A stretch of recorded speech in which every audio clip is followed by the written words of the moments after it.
Well, friends, this is DeMarco Davidson. He is the executive director of Metropolitan Congregations United, and he's here to lead us in our program this evening. So, please welcome. Thank you. You already opened up in prayer? You opened up in prayer already? We did. Okay, just check. All right.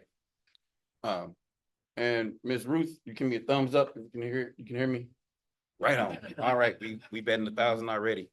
So first and foremost, thank you all for inviting me here. I give all the honor and glory to God, who's the head of my life. And also, yes, I am the executive director of MCU in St. Louis. I'll speak a little bit about that in a second. But I also send greetings from Reverend Michelle Higgins, who's the senior pastor, who's my pastor of St. John's UCC in St. Louis City. So UCC, much love and respect to you all. And excited to be here because some of the elements around this particular election and many other elections, it really like the battleground per se, the fights is really for the rural areas, the areas that's kind of close to cities, kind of not, but really for you all's hearts and minds and souls, like y'all that important. And because sometimes there's certain things that happen. So because MCU is a 501c3 and so is St. Peter's UCC, I'm not gonna say anything to jeopardize anyone's 501c3. And plus I want to be invited back. So We're talking about issues. we're talking about issues, exactly, right? So sometimes I like to get so I like to let people know if some people not familiar with Metropolitan Congregations United, MCU for short. I like to let people know what we do. And because being involved in elections is a piece of it. I like to say we do probably three things. One, we organize congregations of people of faith around different community issues. And we work with them to take them into action. Like, what is it that they trying to fight for, work on, to bring about certain changes in the community that those congregations and people of faith exist in. Two, we support congregations around different actions and issues that they actually want to deal with. And sometimes they need a little support to deal with some of the systems that show up in their lives, right? So again, it's not about the party. It's not about somebody got a D their name or R their name. I say they have a responsibility to serve the people, and when people of faith show up, then and we can sometimes be an advocate for communities. Thirdly, we actually organize impacted people that have been impacted by policies so they can change those policies that impact them the most. Okay, so case in point, we work with parents who actually have children who have been either kicked out of school or struggling and their child ends up in juvenile detention. We want to work with those families so those children don't go back into the system or don't go and escalate and become, more of a hamper or a damper on society as well. We don't believe that, no one was ever born saying, I can't wait to go to jail. No one says that. Not even in movies. No one says that in movies. So henceforth, we believe that, okay, if something is going on with this, I think it was Frederick Douglass who says easier to fix a broken child than a broken man, right? So we want to make sure to alleviate or minimize the exposure. So we do certain things like that. We do focus on environmental justice, where we look at what's impacting the environment. So far as I know of, we only got one planet. I know there are some people who, can't wait for us to get to another planet. Me personally, I'm mindful of, we better figure out how to take care of this one before we just go to another planet and mess that one up too. However, so we got one planet, let's make sure we take care of it so it can continue to take care of us. It's in relation. But then also sometimes we work on those who are formerly incarcerated. When they get out, when they pay their debt to society, they can come out, make sure they can get jobs, make sure there's no hamper, anything get in the way of them being able to become full citizens again. And multiple other issues, including housing, especially in St. Louis City, in St. Louis County, where rents are skyrocketing and utilities are skyrocketing as well. So what does that do for people, and not just people, but congregations too? Because it's a lot of churches who are hurting, especially after the pandemic. So those are just some of the things that we work on. We did, just to be transparent, again, issues. We did work on collecting signatures. Sometimes we work on collecting signatures for different issues because we want to give the people an opportunity to vote on them, not to say, please vote on this or vote on that. Sometimes we do, sometimes we don't, right? And because we are Metropolitan Congregations United, congregations, it's not just DeMarco just saying, this is what we're going to do. It literally is multiple, like 30 plus congregations that and say, hey, we would like to work on this, or we agree to work on this together. So it's not just me, DeMarco, saying what we're gonna do. I have to listen to my board and I also have to listen to the membership base as well. So, and sometimes sometimes congregations have some things in common. They want to work on it, sometimes they don't, right? And we try to focus on what they do want to work on together, right? So that's just a little bit about MCU. So I hear there's an election coming up. I saw a lot of signs on the way here. Yeah, yep, saw a lot of signs. So, and again, I'm not gonna jeopardize my 501c3. I don't want to jeopardize you all's 501c3 either. And although we can dig into some of the issues, I'm gonna stay surface with them because I don't know you all's point of view. I don't know what you all are thinking or feeling. If you want to share something, you go right ahead because y'all can do that, right? I can't. I'm going. And plus, I'm here to listen, and so I look forward to learning together as well. Yeah, Cecil, Mr. Cecil, come on in. Sit over here. We won't bite. Mm-hmm. Yep. All right. And I see there are also some people who have on some incredible t-shirts, right? So again, I'm not gonna say what's on that shirt because I don't want to lose my 501c3, okay? It's a cat that's flexing. I don't know if y'all ever seen a cat that flexes their muscles, but cats are catty. All right. So now with that being said, we are going to get into the issues and even what's on your ballot, right? And because I want to minimize the misinformation and disinformation, those are two different types. I didn't even know this. I did not know this. I didn't know there was multiple types of information, but there's misinformation, disinformation. Misinformation is just things that it's kind of right, but it's not, and it's just miscalculated. Like, no, that's not correct.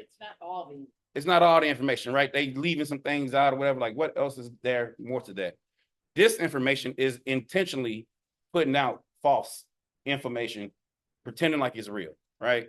So because I'm mindful of that and I don't want to repeat those mistakes, that's one reason why normally I do have handouts and stuff like that, but I want to make sure like to minimize that. Also, there are multiple sites that I encourage people to use, but there's certain sites that sometimes may lean one direction or another. But tonight we're only going to utilize vote411.org. League Women Voters supports it, and they usually are neutral. They're very neutral. They also usually put out a newspaper guide as well.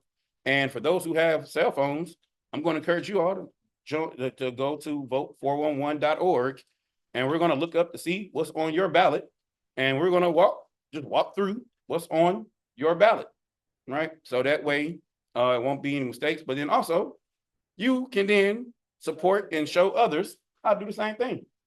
Yep.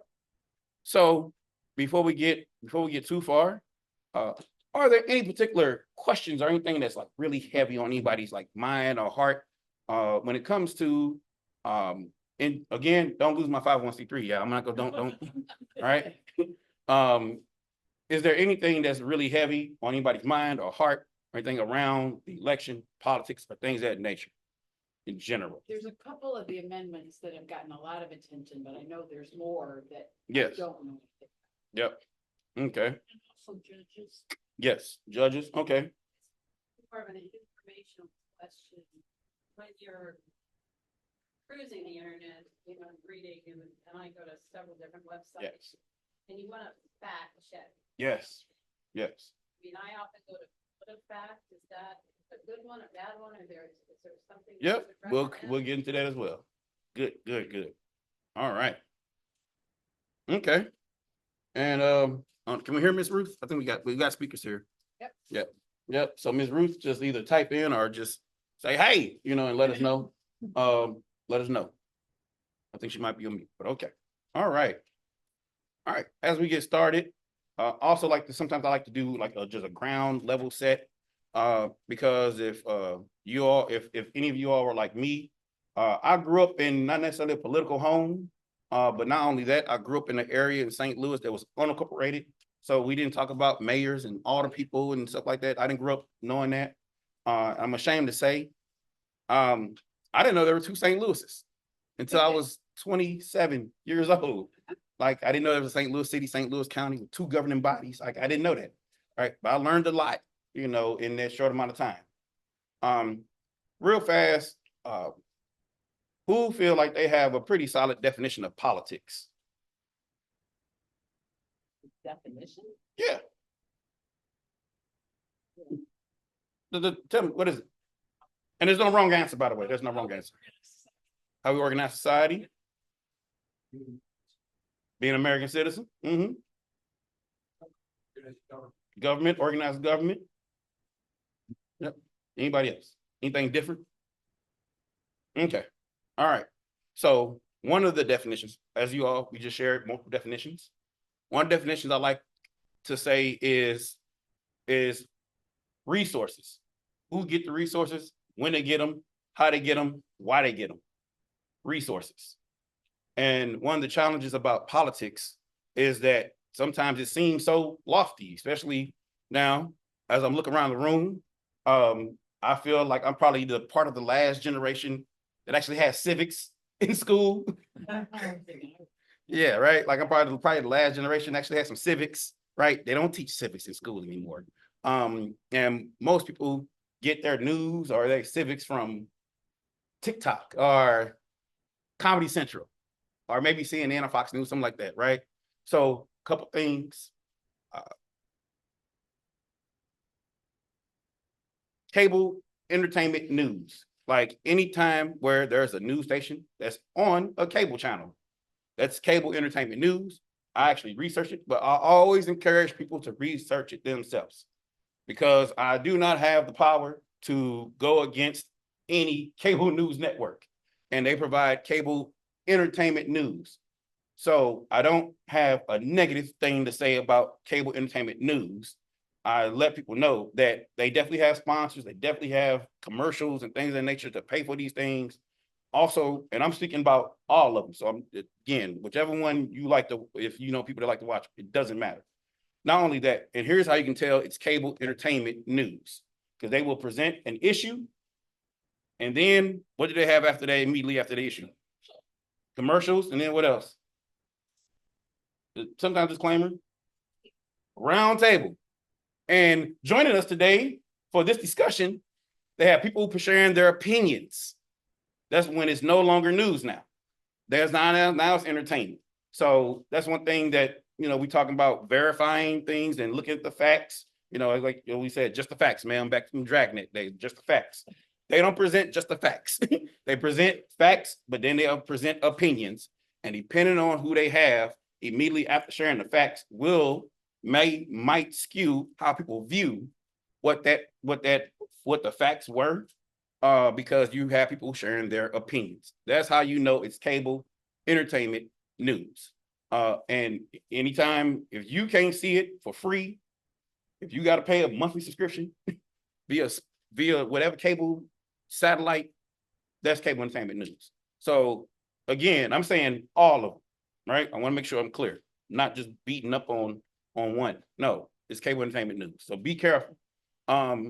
So also understanding politics, I encourage people to try to make it as local as possible. Yes, it is government. Yes, it is. It should. I would like to think that it's a right, an American citizen right as well. Oh, I'm sorry. Time out. I gotta give a disclaimer. Sorry. So I might use certain words, and I'm intentional when I use those words. I think, I feel, I believe and I know. I'll use those 4 words: think, feel, know, believe. I think these are some things I've thought about, maybe researched a little bit, but my mind is still open. I feel I don't have no research. It's just a feeling. I don't know. But my mind is still open. I know is like, hey, no, I actually can articulate and discuss this from a lived experience, but my mind is still open. And I believe is not only do I have a lived experience, but I also probably did a paper on it. But my mind is still open, right? So if I use any of those words, just let y'all know I'm intentional with those words, and my mind is still open. Okay. So I said all that to say, I believe we have to make politics very local. I was talking to a friend who was like, politics don't really matter. I don't really care about politics, and voting doesn't matter. I mean, y'all have anybody that's like that? Yeah, right. While they were saying this, they were eating a banana. Where are bananas grown in Missouri? Nowhere, right? Are they even grown in America? Honduras, right? That's political. How in the world do we have bananas in Missouri? Almost at every grocery store. That's a political decision because resources. Who gets what, when, why, and where they get them, right? That's a political decision. This morning I was using some coconut oil. Okay, I like coconut oil. Anybody like coconut oil, right? And I looked on the back of it because I was like, okay, I'm coming to Washington, Missouri. I wonder if they got coconut oil in Washington, Missouri, right? But I looked on the back, it said a product of the Philippines. I'm like, how in the world did the coconut oil from the Philippines get processed, made, and shipped and distributed by Fayetteville, Arkansas, and ends up coming to my bathroom? How do we get resources? When do we get them? How we get them? Why they get them? That's also part of politics. And for those who may have children or grandchildren who got younger siblings or younger people who like, oh, I don't really care about politics, man. That stuff is boring. Well, if somebody put a tariff on these game systems from Japan or from China, then they go start feeling the impact. Like, no, I'm not gonna buy you this $75 game because why? Tariffs, and I'm not gonna get into that, right? So, but we have to make politics very local for people too. So that's one thing I encourage people when we have these conversations or these discussions. Think about how does it impact your daily life, and does impact your daily life. But not only that, when it comes to the positions, when it comes to the people in these positions, do they share values? This is some of the questions I asked. Do they share values, and or do they work on policies that impact some of my values? My values of being able to have nutritious food. That's a value of mine. I like being able to have nutritious food readily available, right? And if they like, know what, we're not going to provide certain amount of resources, a certain amount of finances for certain programs or for certain activities that might impact me. So I might look at that, right? Which is another reason why I don't really look at just the letter next to somebody's name. Okay. And also, as somebody who lived in Rolla, Missouri for 7 years, I recognize that almost if you wanted to run for something in Rolla, you better run with a particular party. If you want to run for something in St. Louis, certain part of St. Louis, you better run with a particular party. Most people do not want to run for a particular party, but resources. They got organized money, organized people, so they just go along with the flow. I don't like that. There's also one reason why I'm at a 501c3, and we're not gonna lose our 501c3 tonight. All right. Now that we done with that, we're actually going to like just go slowly and go to vote411.org. I'm going to encourage you all to join me and participate. I'm going to ask you, what do you see, and what information is that comes up. And if you do not have a mobile device, that's perfectly fine. Join your neighbor, and so you can see and maybe support one another, see each other, help each other. Yeah, you can put it up here as well. Yep. Well, some of it will be different for some of us. Absolutely. The way they gerrymandered the districts out here, Washington is one district and Union is a different district. So some of the races are gonna be slightly. Yep. But we're not gonna talk about races anyway. Exactly. Exactly. And that's another reason why I didn't wanna Yeah. try to print out a bunch of paper and things like that, Yeah. 'cause I care about the environment. So, So you want us to go to the, away from the candidates to the, so you can just literally just go to find what's on your ballot. Yeah, and then if you scroll down, the first one that's on there is Missouri Proposition A. And then we get into the constitutional amendments. mine went to the voting guide. Well, it's got the races first. But if you Yes. keep scrolling down,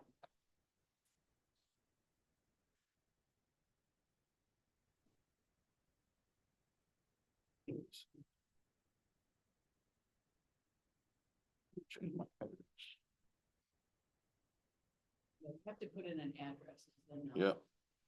And I don't know y'all addresses. I won't come to your house, I promise The you. sheriff's putting it in, so Okay, good. it'll I'm work. putting in the churches. Put it in the church, sure. Even better.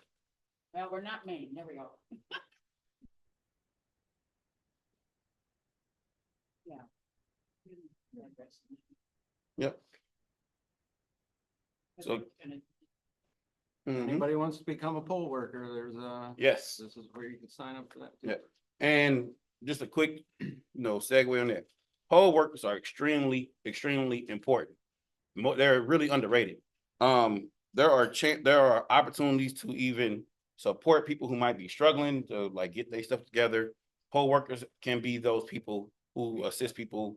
And then also with poll workers, for those who may have, I don't know all of so I'm sorry. Each county decides on certain elements around the election. I think it's always a great thing, and it can be done for congregations to invite the board of elections into the congregation. It's like, okay, how is this happening? What's going on? Where are the polling places? Do we have early voting? Like all those things can be determined by the board of election, and congregations can actually influence how some of those things work, right? Because it's 501c3, and we're not gonna lose our 501c3. All right, so yeah, so first off, does everyone have something that looks similar to this? All right. All right, so we click on Missouri Proposition A. All right. All right. So, does anyone know real fast how ballot language is decided? Legislators, people who actually try to do it. However, it is the Secretary of State. Secretary of State. Thank you. Secretary of State has to approve the language. And if the language is confusing, or if the language skews too heavy one way, or is misleading, then there might be some court situation. Somebody got to file for this, got to file for that. And if it's a ballot measure that was obtained via signature, right? When people are saying, "Can you please sign this? Would you please support this? Do you mind, signing this?" Whatever language is on that ballot initiative has to be also on the actual ballot. So you can't just go and get a signature and then turn around and change the language. So that what you signed for Yes, ends up being what's on the ballot. being on the ballot. Yeah. So, so therefore, if you saw it and you signed it, it's supposed to be on the ballot. Can't change it. Can't change it. That is illegal. All right. So this one, also, sometimes you'll see some ballot measures of this one, simple majority required. That's 50% plus 1%, 51%, right? Or I don't know, maybe 50.7%. I don't know. Right. But 51%. But then there are some that requires 3/5 or something, so 60%. Right. So some things require something different. So that's important because somebody like, oh, more people voted for it, but didn't meet the threshold to actually win. Okay. And there are multiple different types of ballot initiatives. As we see, this one is what, Prop A, then propositions, and then there are amendments. So we'll talk about that in a second. So for this one, Prop A, somebody read that for me. Do you want to amend Missouri law to increase minimum wage January 1st, 2025 to $13.75 per hour, increasing $1.25 per hour each year until 2026, when the minimum wage would be $15 per hour. Mhm. Adjust minimum wage based on changes in the consumer price index each January, beginning in 2027. Mhm. Require all employers to provide 1 hour of paid sick leave for every 30 hours worked. Mhm. Allow the Department of Labor and Industrial Relations to provide oversight and enforcement. And exempt governmental entities, political subdivisions, school districts, and education institutions. Question mark. Okay, so, yeah, right, Right. okay. Yep. State governmental entities estimate one-time costs ranging from $0 to $53,000. Mhm. And ongoing costs ranging from 0 to at least $256,000 per year by 2027.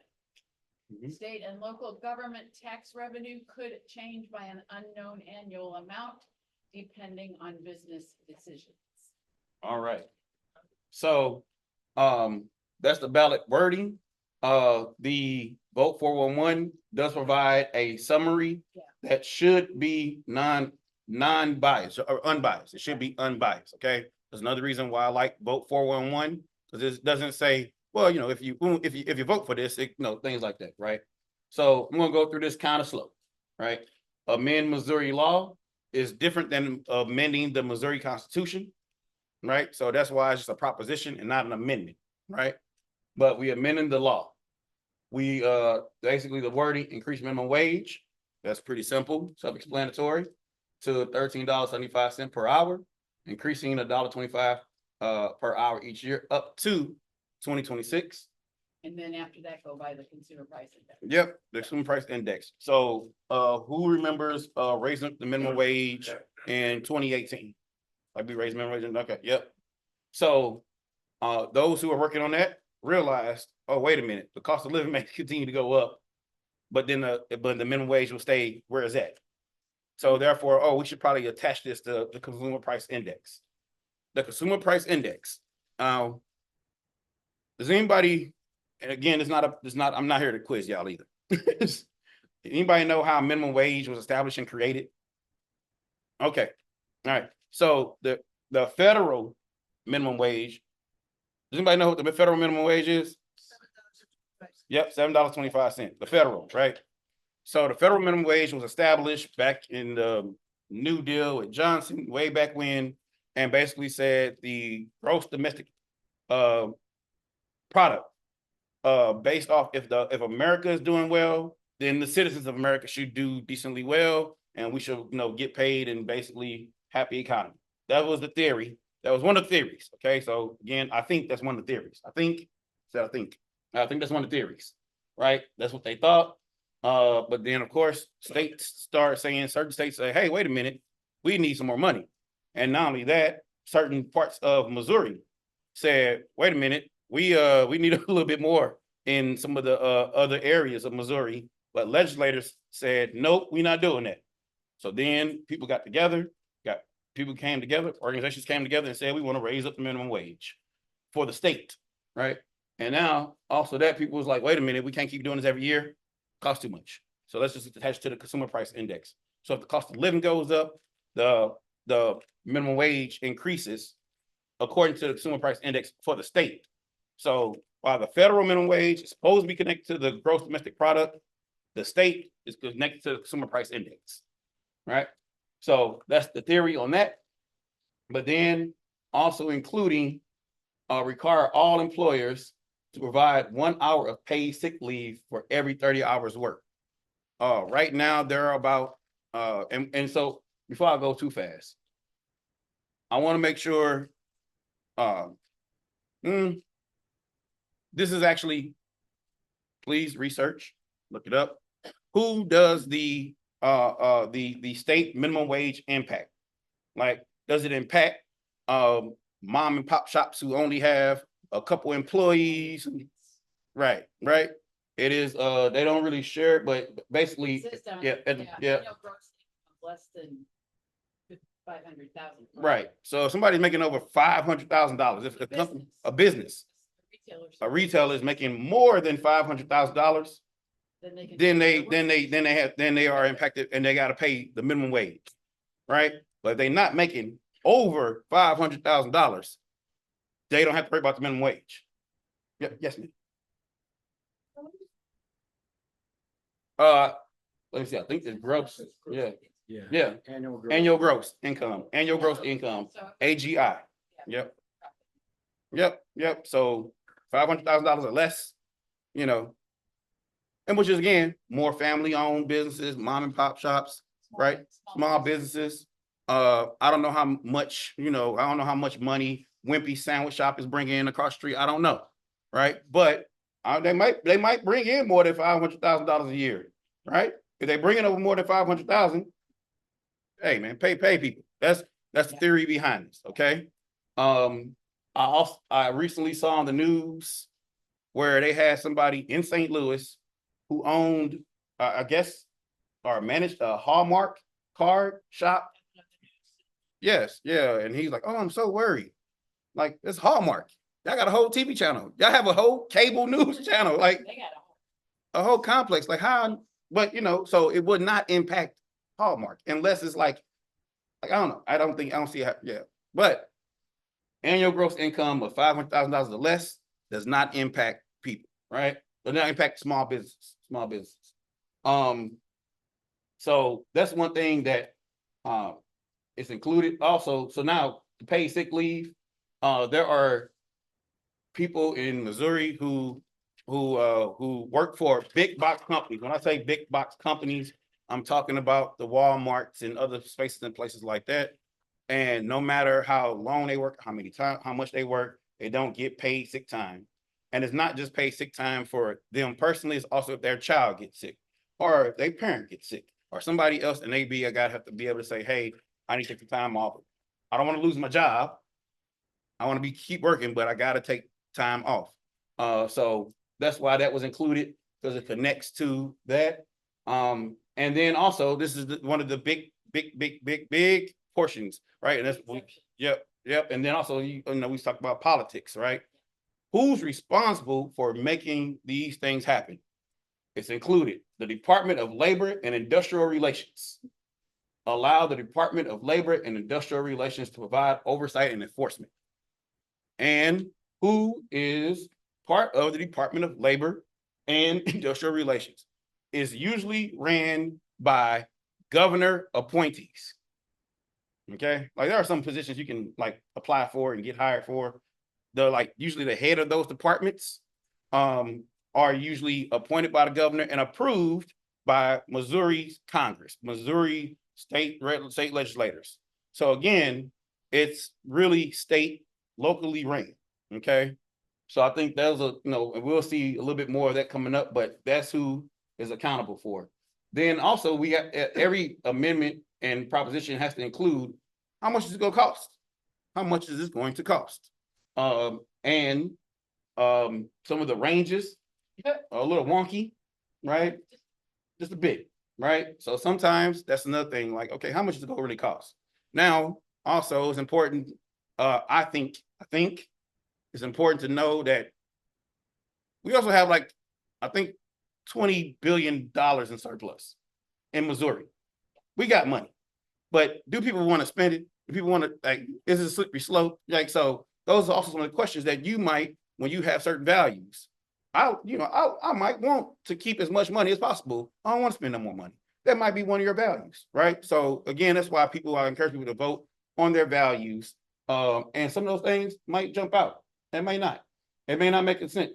That's, some people might feel, oh man, it's like 1%, 0.1% of our budget. I'm not worried about that, right? So therefore, yes. Question about the $500,000 gross. Yes. Isn't that net? Great question. And why isn't that even, it's not in the ballot wording? Right.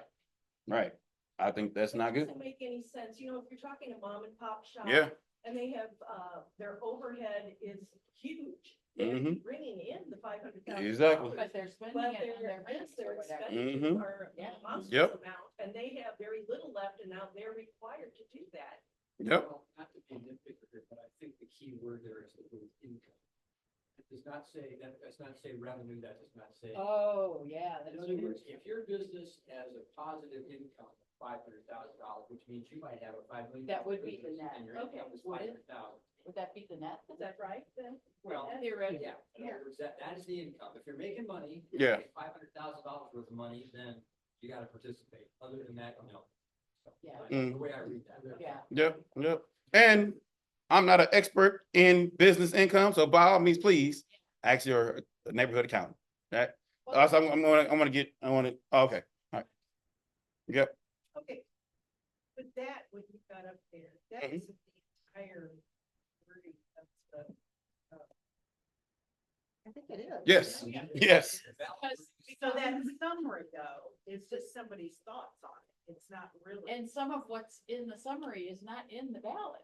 Right. wording. So the summary actually was on the ballot initiative itself, Yeah. but it wasn't like it was. So forget again for those who even ever signed a ballot initiative, it's like just the front page and the county lines or whatever, and then like 10 things, but then it's stapled to like 4 or 5 other pages. The 4 or 5 other pages is the summary. So you are correct. And that's also why it's challenging. That's what's difficult.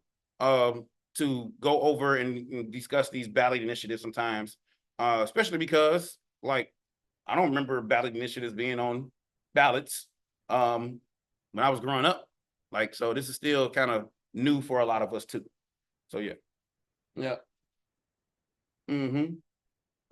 For this one, it actually does have the common people who are for it and who are against it, what they think about it. So it actually includes that proponents say workers need higher wages and paid sick days to support themselves and their families. Opponents say businesses have a difficulty covering these increased costs and will pass them on through price increases, right? So this actually provides what some people are saying for it, what some people are saying against it, right? But it's a summary, okay? So that's a summary. And basically it will say vote yes, vote no, right? And simple majority. All right. That was fun.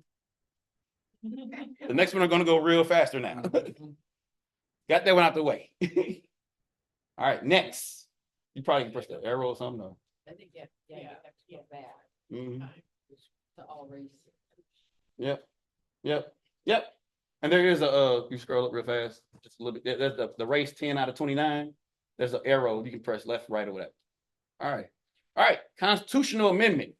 All right, simple majority required. This is 5. Yep. This is 5. Yep, Amendment 5. It's the number, it's whatever. Back to the ordinance. Yep. Someone read this one for me. Just the ballot wording. Do you want to amend the Missouri Constitution to allow the Missouri Gaming Commission to issue one additional gambling boat license to operate on the portion of the Osage River from the Missouri River to the Bagnell Dam? Require the prescribed location shall include artificial spaces that contain water and are within 500 feet of the 100-year base flood elevation as established by the Federal Emergency Management Agency, and require all state revenues derived from the issuance of the gambling boat license shall be appropriated to early childhood literacy programs in public institutions of elementary education, question mark. So that's actually a big question. A very big question. Yep. And then it does say state governmental entities estimate one-time cost of $763,000, ongoing cost of $2.2 million annually. Initial fee revenue of $271,000, ongoing admission and other fee revenue of $2.1 million annually, and annual gaming tax revenue of $14.3 million. Local government estimate unknown revenue. Estimate. Yep. This is gonna cost some money. It's gonna cost some millions, but they plan on bringing in way more revenue. This is a big one.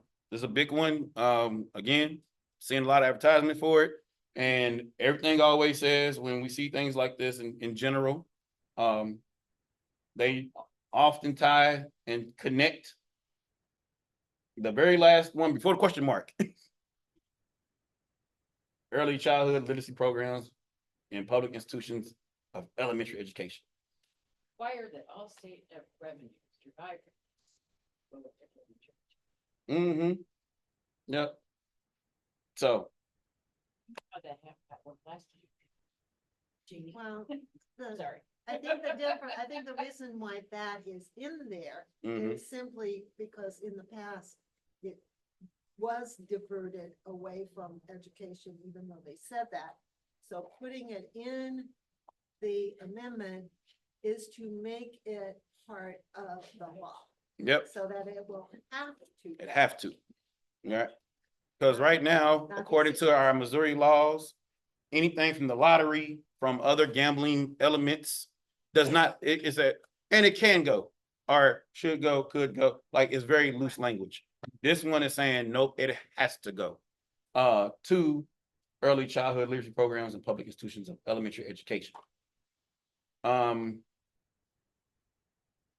Then also, the Missouri Gaming Commission was responsible for the oversight to issue one additional gambling boat license. Does anybody know how we decide on where to put casinos? And what they mean by a boat license and all that? So close. Yeah, right. So a big old building can, like, oh, it's really close to the water. It's considered a boat. It doesn't move or going. It don't move or go anywhere. No, it has an elevator.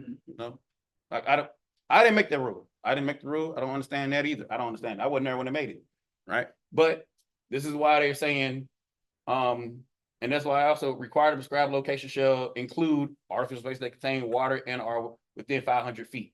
Like, so they let you know, oh, water is close by. Water is near. It's Sort of a boat. It's sort of a boat, kind of a boat, right? You know, yeah. I don't know how Noah would feel about this, but but anyway. So, yep. Yes. You know anything about the Osage, the Native Americans, their counter? There's- Yeah. There's stuff in the bottom in the here. bottom. Yes. Yep. You want me to read? Opponents say. Yeah. Go ahead. Somebody read it. Opponents say the proposed casino could negatively affect a separate casino proposal for the area by the Osage Nation, a federally recognized American Indian tribe pending before the U.S. Department of the Interior.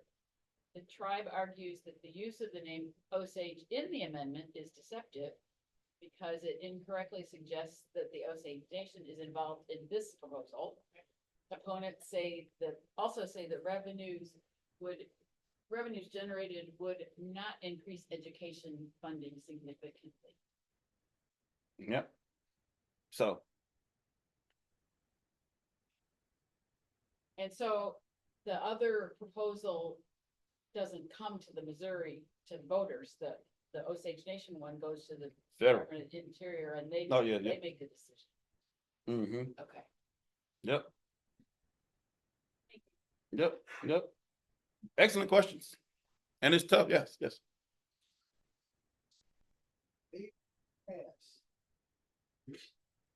Then pass it.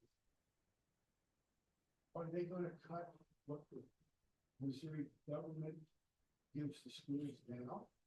That's what you're represented for. I'm gonna keep my 501c3. What happened before. Yeah, unfortunately, yeah. So, yeah. History, yeah. Can we trust our government? I think. Yes. I think I like it.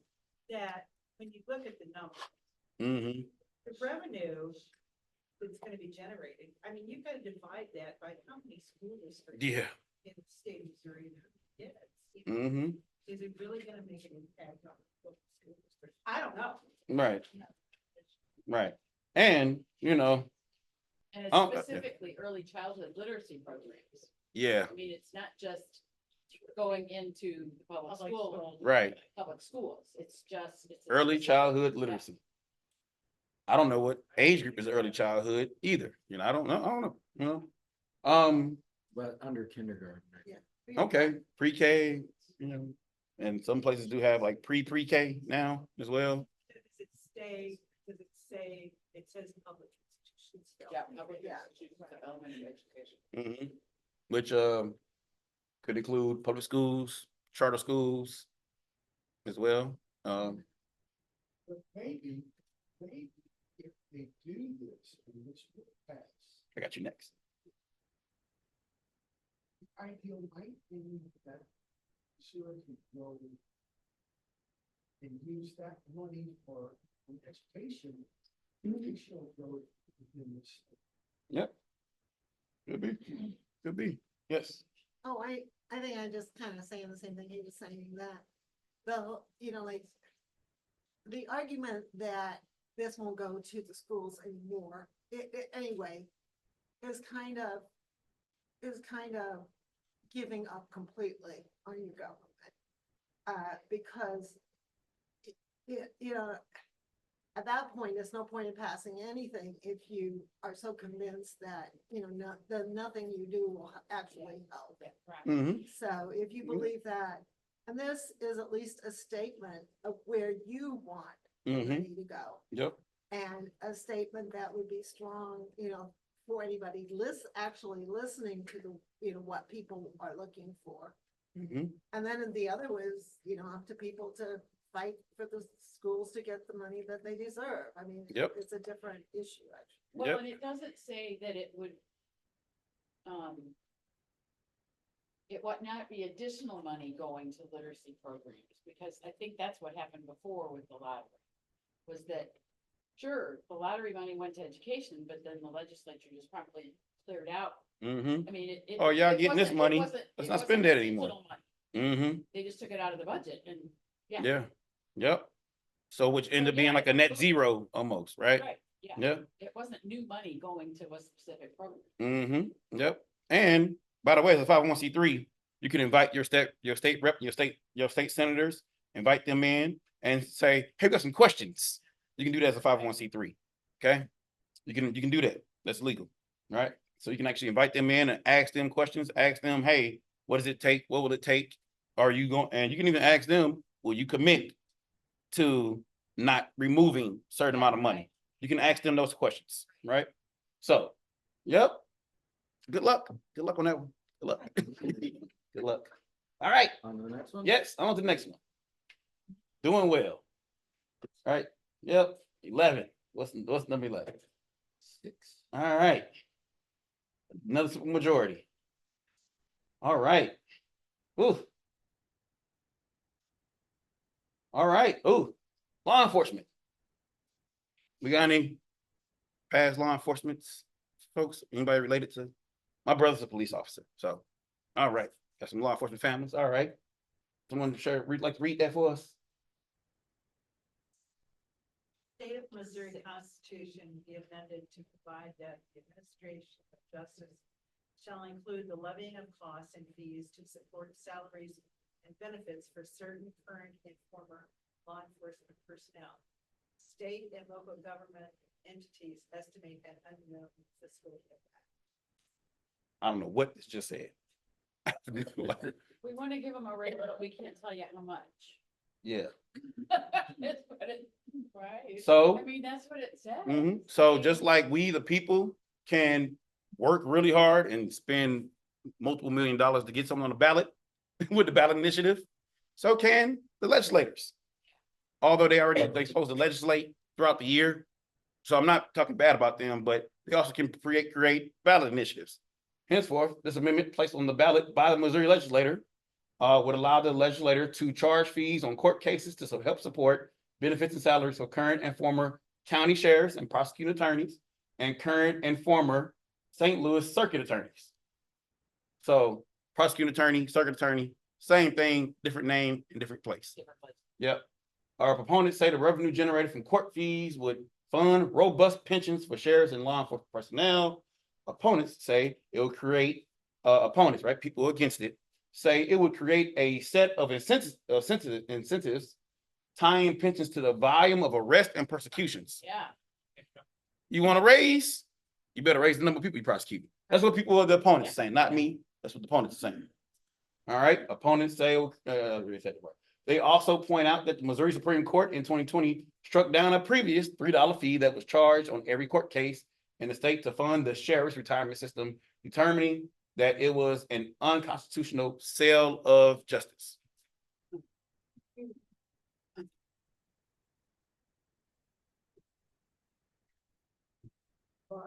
Yeah, apparently. Yep. Only 3. And I do not know how many. Yeah. Right. My guess is if it does pass, it's gonna go right to the Supreme Court. All right. I mean, no timing. Next. Any other questions, comments on this one? Cause it's like, yeah. Yep. If they've already struck it down. Mm-hmm. Yep. I don't even know how that can add on there, but again, legislators. All right. Another gamble. Another one. Man. Oh my. This is sports reg. Yeah. Oh yeah. Yep. Online sports betting and gambling. Yep. All right. Anyone use DraftKings or anything like that? Anybody know to do those, use those? There are people in St. Louis who, because it's illegal in Missouri at the moment, they'll go over to Illinois or go to another state and create an account, and there you go. But some people are feeling like I don't bet. Also the house always wins, right? So no thank you, right? But some people feel like we losing out on money. Missouri ought to be able to get Missouri losing out on money. right. Yeah. So online gambling. If you like it, vote for it. If you don't vote for it. That's and I don't see anything about education. Be appropriated for education after expenses incurred by the commission and required funding of the compulsive gambling prevention fund. So we're going to make sure there's money going to people who are addicted to gambling. All right, like we don't want you addicted to gambling. Of course we don't. Okay, so let's at least read what the proponents and Yes. opponents say. Proponents say, I'm gonna read from my phone. Yeah. Proponents say that the 38 other states have already legalized sports betting and that unregulated gambling is widespread. They say sports betting could result in increased revenue for the state and particularly for educational programs to which portions of the revenue would be appropriated. Opponents say Amendment 2 would increase compulsive gambling with its negative consequences and that the tax rate will not generate enough revenue to justify the human costs. Ooh. They also say the proposition lacks the mechanisms necessary for state agencies to collect and deposit the revenue generated. Yep. Good luck. Yeah. It's a gamble. All right. Number 7. Mm-hmm.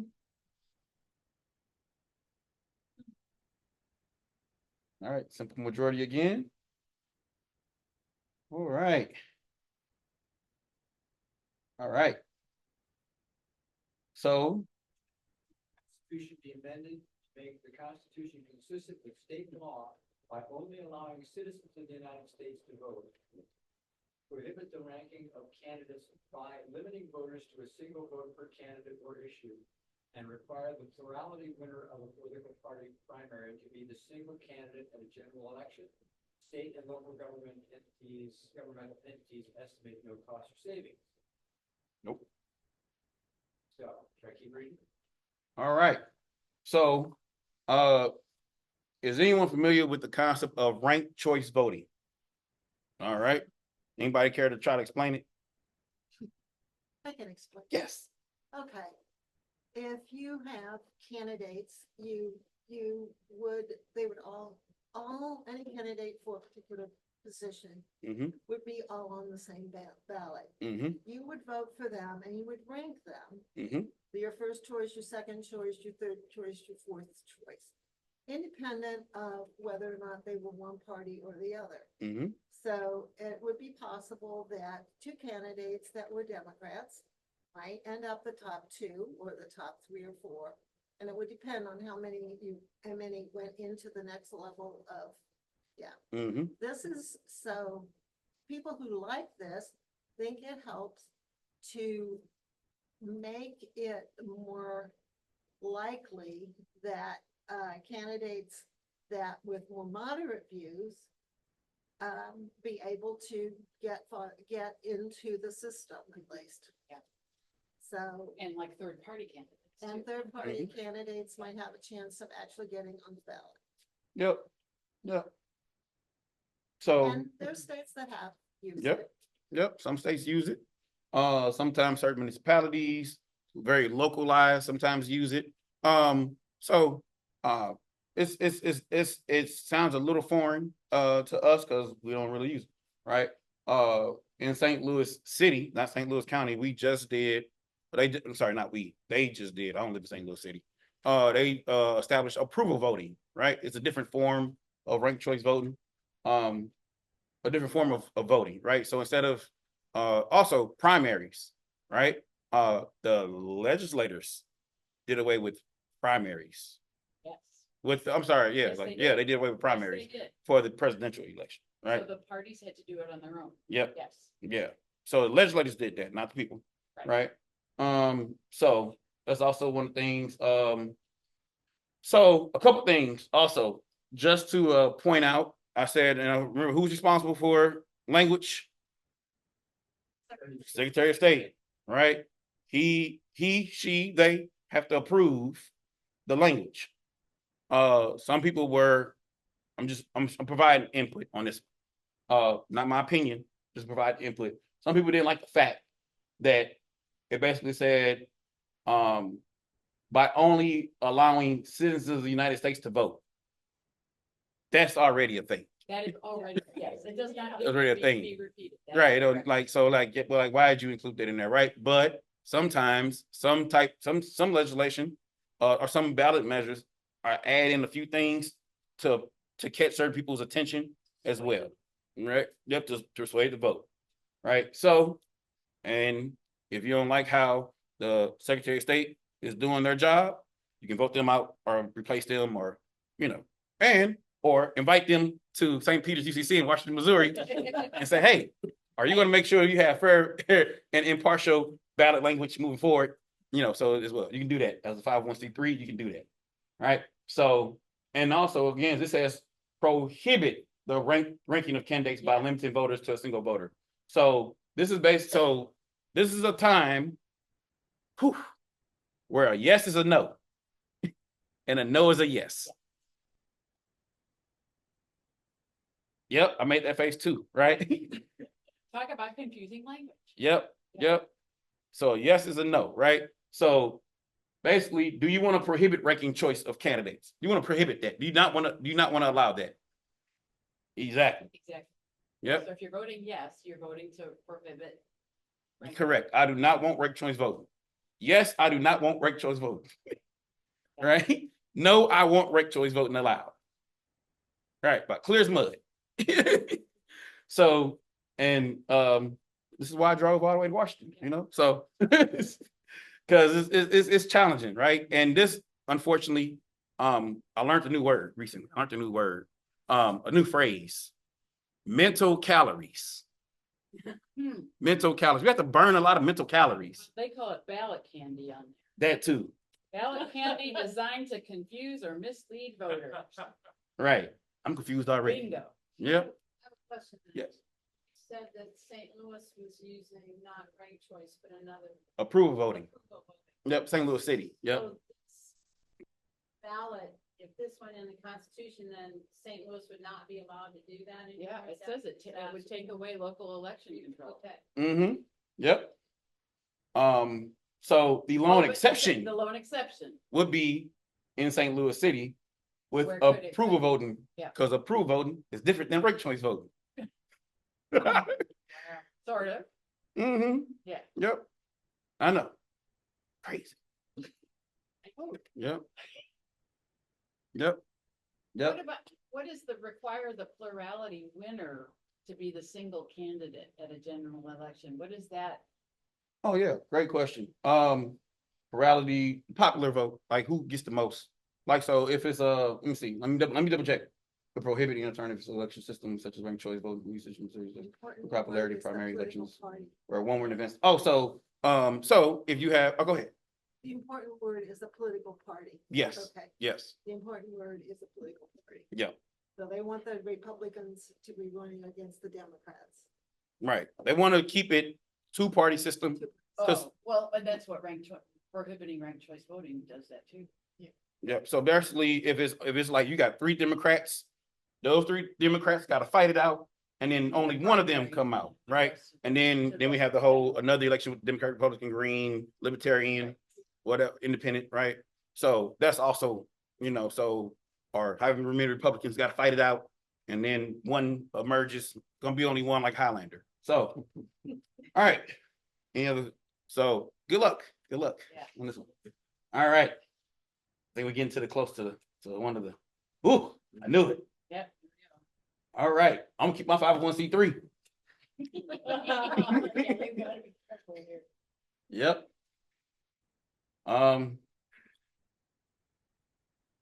We should ask Ms. Ruth to read this one out loud. So go ahead. Do you want to amend the Missouri Constitution to establish a right to make decisions about reproductive health care, including abortion and contraceptives, with any governmental interference of that right presumed invalid? Remove Missouri's ban on abortion, allow regulation of reproductive health care to improve or maintain the health of the patient, require the government not to discriminate in government programs, funding, and other activities against persons providing or obtaining reproductive health care, and allow abortion to be restricted or banned after fetal viability, except to protect the life or health of the woman. State governmental entities estimate no costs or savings, but unknown impact. Local governmental entities estimate costs of at least $51,000 annually in reduced tax revenues. Reduced. Opponents estimate a potentially significant loss to state revenue. All right. So do you want to amend the Missouri Constitution? The Missouri Constitution. Each state actually has a constitution. We have an American Constitution. Each state has their own constitution. And when the particular federal Supreme Court decision was overturned, then it fell all the way back to each state, and each state decided how they wanted to move forward from there. So that's how we end up, that's how people say, oh, we want to amend the Missouri Constitution. Yep.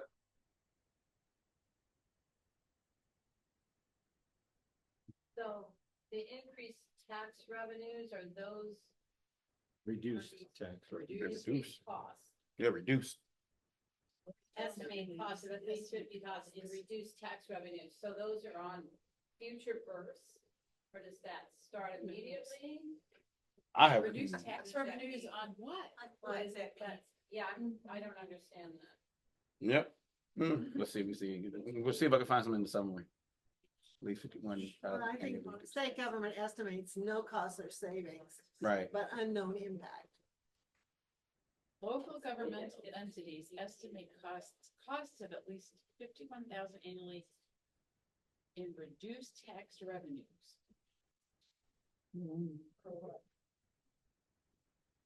Diapers. Reduced tax revenues, I mean, yeah, because you're not buying Could be babies. diapers. I don't understand that. Doesn't make a lot of sense. Or childcare, something, I mean, it says tax revenue, so. Yeah. Entities estimate cost of at least 51,000 annually in reduced tax revenue. Can I And it's just- and local government as well. I don't even know what they mean by local government either. I just want to be clear. I don't know. Yeah. Go ahead, Eric. Can I read the Cities, summary? counties. out Yeah, loud? let me Eric go read the summary. So the summary reads, this amendment put on the ballot by initiative petition would establish a right to make decisions about reproductive health care, including but not limited to birth control, abortion care, prenatal care, childbirth, and miscarriage care. It would remove Missouri's current abortion ban, but would allow abortion to be regulated after fetal viability, except to protect the life or health of the woman. The government would be prohibited from discriminating in government programs, funding, and other activities against people obtaining or providing reproductive health care services. Proponents say decisions around pregnancy, abortion, contraceptives, and miscarriages are private and should be made by individuals, not the government. They also say Amendment 3 will preserve the health of individuals seeking necessary reproductive health care. Opponents support the current strict ban on abortion. Opponents also contend that the proposition's broad protections would reverse state restrictions on transgender medical treatment for minors and so That's nowhere. what they have. Yeah. Yeah, you speak up, sure. Okay. Yep. It seems to me that like their reproductive care, reproductive rights. When you engage in activity that results in the creation of life, then the next law that says thou shalt not murder. They created a life, and now you want to kill it. It's trying to control your. I'm sorry, you were late showing up, but, we have, kind of agreed with the group here to not editorialize. Oh, okay. Yeah. We're just here to get the information. I didn't hear that. No, and not your fault, you're late, but, yeah, we're trying to keep this as objective and it's. Yep. Here's the word on the ballot, so. Yeah. Vote the way your conscience dictates that you should vote. This is what the ballot and the Yeah. provisions say. So. Yep. So I appreciate your opinion, but that's, we're not gonna go there tonight, but we have mayhem, so. Yeah, Yeah. Appreciate that though. I did wanna point out something, not in response to Charlie, right? But it will remove Missouri's current abortion ban, but would allow abortion to be regulated. So there still will be some regulations after After the fetal viability, right? So if the 526. right, if the fetus is still viable, okay, Missouri can still have a say so, the legislators still have a say so in some capacity or another, right? So it's not just, so I think that's one of the pieces, but also except to protect the life or health of the woman, right? Protect the life of the health of the woman. So again, I don't know how that's gonna happen. I don't know. I'm gonna keep my 501c3 status. Right? But it would remove the current Missouri ban, but it would allow, there'll still be some regulation to make sure that certain, it's not people aren't like doing certain things, right? And I will say, I am going to let me see, required. This was also, it's an initiative, right? Simple majority required, okay? And again, the ballot language was allowed by the Secretary of State. Yeah, You know. finally. Yeah. And it did go to court, it went to court, Yeah. so it It was, also doesn't say who's going to enforce this. It doesn't, like the other Mhm. amendments, Yep. doesn't say who's responsible for making sure this happens. right. That's a good question. And you can definitely, Yeah. bring in your state senator, state rep, and say, hey, man, who will be responsible for this? Yes, sir.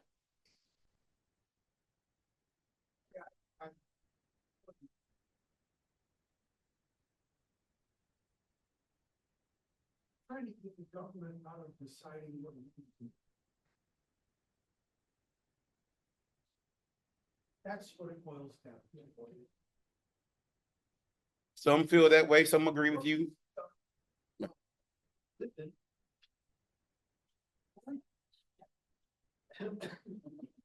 I know I have to quit. Yep.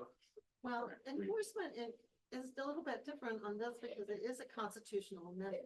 Yes. So if it becomes a part of the it Well, becomes, that's if we true. pass this, it becomes part of the Constitution. Right. Mm-hmm. So that is the enforcement right there, because Yeah. then the courts would have to enforce this. Yep. Thank you. Yeah, Thank you. that's true. Yep. All right. Did everybody hear what she said? No. Okay. Say it one more time. Tell me your name again. Okay, Margaret. Margaret. Yep. Margaret. This is a constitutional amendment as opposed to a proposition. That means that this amendment is going to become part of the Constitution if it is passed. So that is the enforcement Mhm. mechanism. Because then the court has to enforce it as part of the Constitution. Mm-hmm. Yep. Yep. All right. I have a question. What does it take to get an amendment repealed? Oh, so, who's that? Sometimes a new amendment, or, so with constitutions is harder. With propositions that we mentioned earlier, there's amendments, oh my God. I'm thinking, I'm blanking on the word right now, I apologize. But, what'd you say? So there's a word where legislators can say, oh, y'all voted on that? Well, that's cool, that's cute, that's, Yeah, they've done that to us. right, is it not, it's not presumption, something, can't think of the word, I'll think of the word before I leave. But they did. Preemption? Well, the other thing Think that of can preemption. happen is people, if somebody could challenge that with a lawsuit. Yeah. Take it to the Missouri Supreme Yeah. Court. Mm-hmm. Which we know what happens at the Missouri Supreme Right. Court. Carefully around. Yeah. But then it'll be challenged again to the Supreme Court. But the Missouri Supreme Court just allowed this to go on the ballot. Yep. Right. Yeah, yep, It There's a lot of it is petition different if behind it becomes a part of the Constitution as opposed to just part of the law. yeah. So, it's a lot, it's heavy. Vote how you feel, vote your values as well. Yeah, yes, ma'am. I'm just curious, because I don't remember. If it becomes a part of the Constitution because it's an amendment that passes. And somebody wants to start the process to make that amendment answer, Mhm. for lack of a better way to say, it. And Yeah, I know there's a way designed in the law. Well, you can repeal something, I guess. Yeah, they can Or a repeal petition it. To repeal it. But, Yeah. but I'm wondering if it takes just 50%, I think this way, if we had an English amendment in the federal constitution, you could not drink liquor. right, Or Okay, sell. 13 years later, they amended that amendment. Yeah. And we have a new amendment. right. It says you can't drink, yeah. Yeah. Repeal prohibition. And So is it- yeah. yeah, so it's a lot, to, yeah, so, yep. Yep, I'm going to the next one. That wasn't so bad. All right, judges, yep, so, I'm gonna keep it super simple, right? And it's 7:30, it's almost time to go home. All right. So Missouri actually has, the Missouri system, okay? Every state doesn't have this. And basically for, judges, we basically say, do we want to keep them or get rid of them? They don't run for office. Some states make their judges run for office. They have to campaign, right? Missouri don't do that. Yep, Illinois does, right? Right? So what happens if there's a vacancy, right? A vacant seat or a vacancy, the governor appoints somebody. But then we get to vote on whether or not. Do we want to keep that person or get rid of that person? Yep.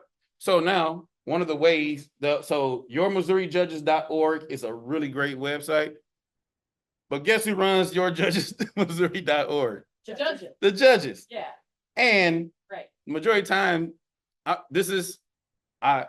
believe, the judges don't really want to single out somebody other judge. They're like, they didn't really violate the Constitution that much, right? I mean, they or whatever, right? They like, they all right. They're not that bad, right? Now, every once in a while, you will get judges that will say, hey, no, this person is making our occupation look bad. They're making us look bad. No, we gotta get rid of this person. Yeah. So because there are descriptions. So how, Yes. are there other ways to find out about the judges besides this? Yes, there are other ways, and so a couple things, and also, let me see, there's one other thing I was about to say about the judges. Can't remember what to say. Anyway, to retain or remove, right? That's usually the question. Retain or do not retain. That is the question. All right. So, in Missouri Court of Appeals, the thing is, oh, I remember what I was about to say. One, as congregation, as churches, you all can actually invite the judges and ask them questions and say, hey, we want to, this is the question to ask judges. Does anybody know what the question to ask a judge about to see kind of how they vote or how they think about the Constitution, how the laws and all that stuff? Does anybody know the question? Okay. What is your judicial philosophy?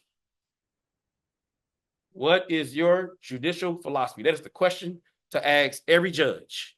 Every judge knows that's so, and the only reason I knew this, because we end up having a forum with all the St. Louis City judges, and we asked the question, what's your judicial philosophy? What we found out, what I found out, so I think, believe, and know, and feel on this one, right?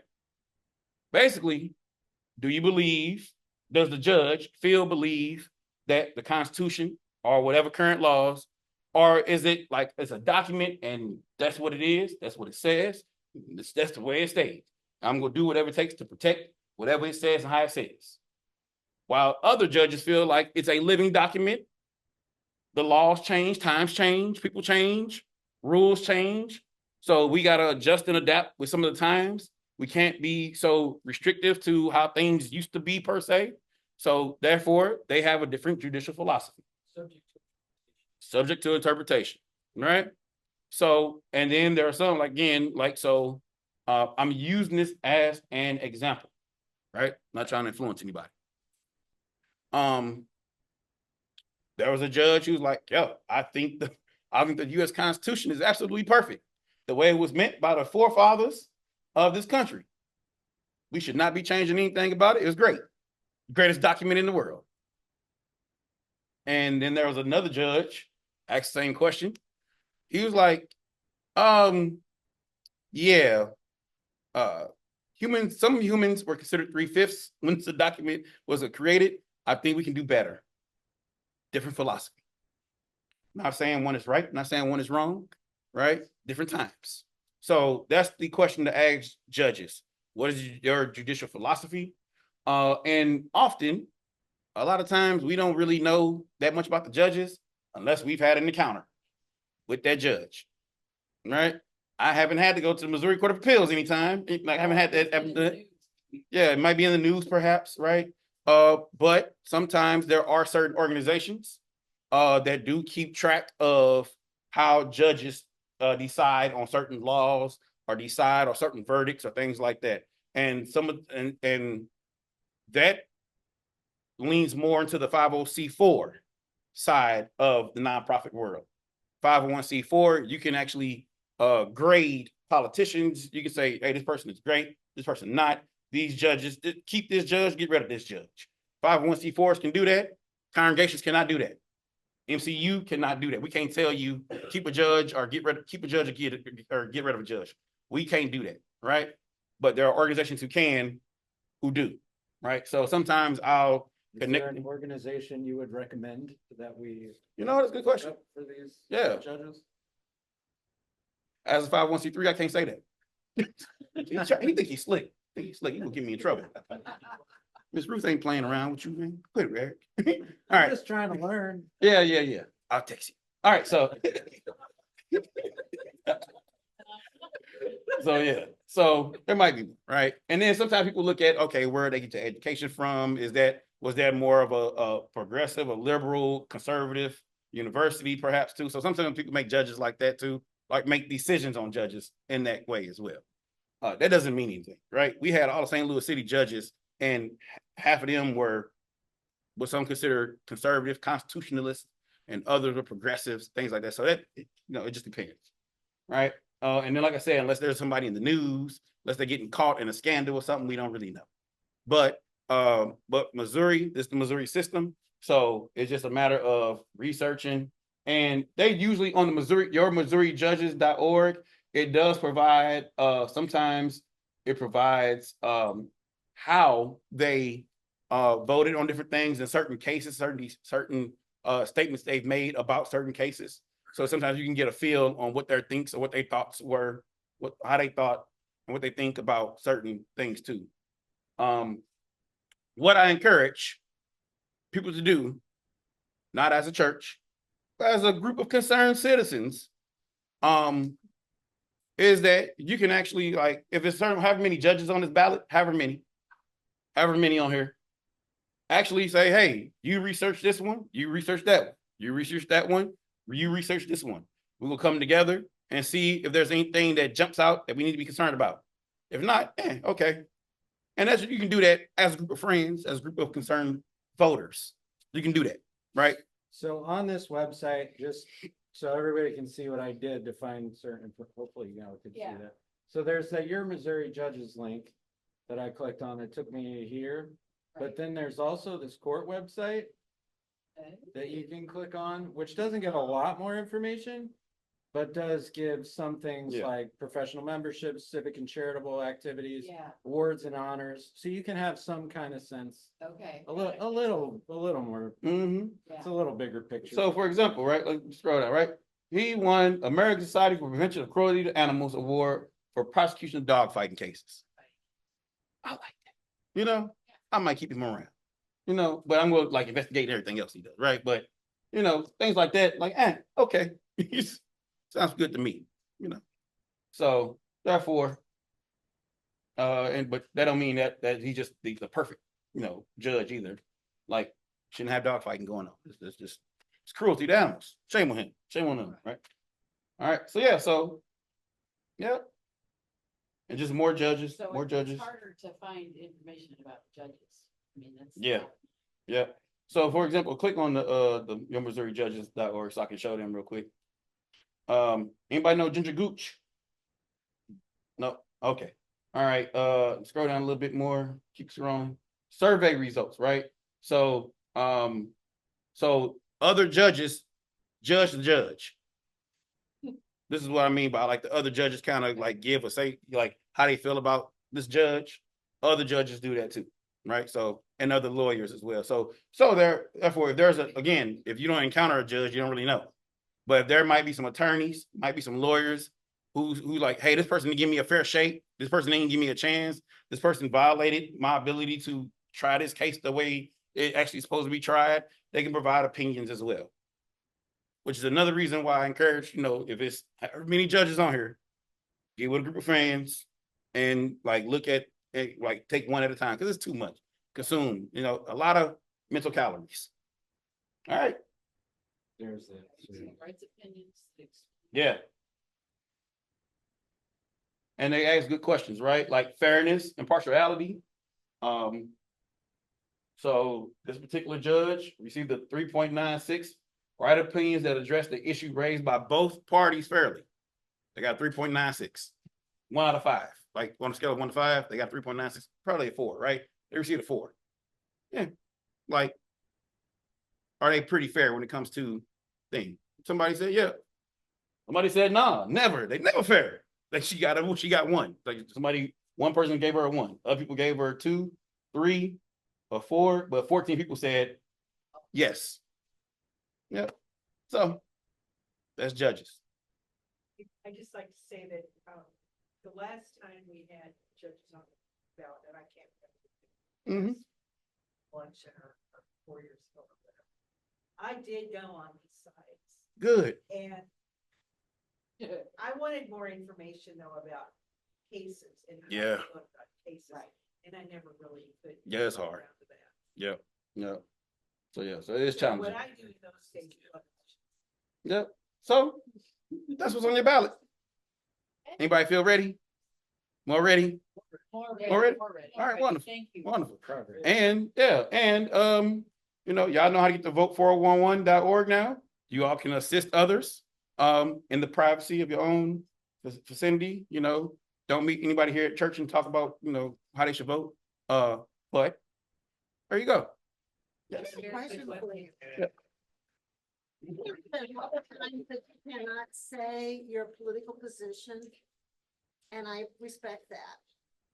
So when I was coming here, I noticed several signs on church lawns Mhm. for number 3.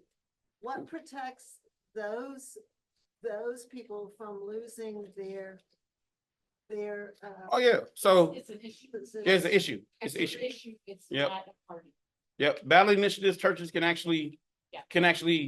promote. Churches, 501c3s can promote, One side or the other. yeah, one side on the other for On issues, issue. for issues, but not party. but not part, Not correct, party, not Candidates. not candidates, yeah, not candidates, yeah. And not, and not judges. Not judges, yeah. So St. Peter's UCC cannot say, no, So- get rid of Gooch, like, we can't say that, can't say get rid of the Gooch. Can't say keep Gooch either, we can't say, can't do nothing about Gooch. So, yeah, so that's it. All right, Well, thank you very much, DeMarco. no problem, no problem. All right.